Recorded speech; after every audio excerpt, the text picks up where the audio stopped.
Hello everyone, welcome to my new vlog. આ દિવસની શરૂઆત હતી સ્કિન કેરથી. સ્કિન કેર કરીને અમે ચા નાસ્તો કર્યો હતો, કારણ કે અમારે નીકળવું હતું આજ ટોડા માટે. અને 7:30 જેવું થયું એટલે અમે લોકો ટોડા માટે નીકળી ગયા હતા. અને પહેલાં તો અમારે જવું હતું સાળંગપુર, પણ સવારે ઉઠ્યા તો પપ્પાએ કીધું આ સાળંગપુર નહીં, મારે ટોડા જવું છે.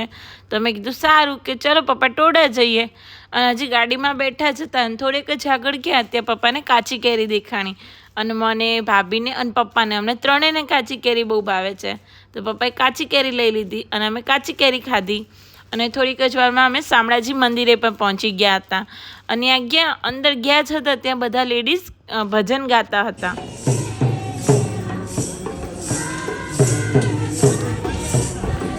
એ જોઈને પછી અમે શામળાજી મંદિર દર્શન કર્યા અને થોડીક જ વારમાં અમે ગાડીમાં બેસી ગયા, કારણ કે અમારે જવાનું તો હતું ટોડા.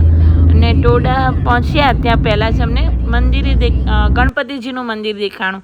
ત્યાં આગળ એક જ એવું મંદિર છે કે જ્યાં ગણપતિજીને ડાબી બાજુ નહીં પણ જમણી બાજુ સૂંઢ છે. અને અહીંયા આ બહુ જ માને છે બધા આ મંદિરને. ત્યાં એટલે દર્શન કર્યા અને પછી અમે ટોડા મંદિરે ગયા.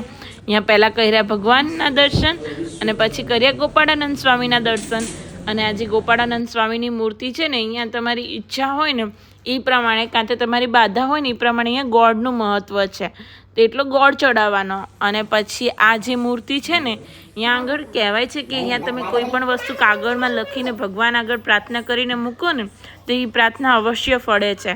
અને આ જે તમને કોઠી દેખાય છે ને એ ભગવાન સમયની કોઠી છે. અને અહીંયા જે છે ને આ જે ગોખ દેખાય છે ને, ત્યાં કહેવાય છે કે શામળાજી ભગવાન પોતે રમવા આવતા હતા ગોપાળાનંદ સ્વામી જોડે. અને અમે થોડીક વારમાં મંદિરમાં જ આજે પ્રસાદી લઈ લીધી હતી. અને પ્રસાદ લઈને અમે નીકળ્યા જ હતા ત્યાં પપ્પાને દુકાન દેખાઈ ગઈ, તો પપ્પાએ અમારા માટે કિંડર જોય લીધા અને અમે ત્રણેય કિંડર જોય ખાધા. અને આમ ઘણા ટાઈમે અમે ખાધા હતા, મેં ભાભીએ બંને.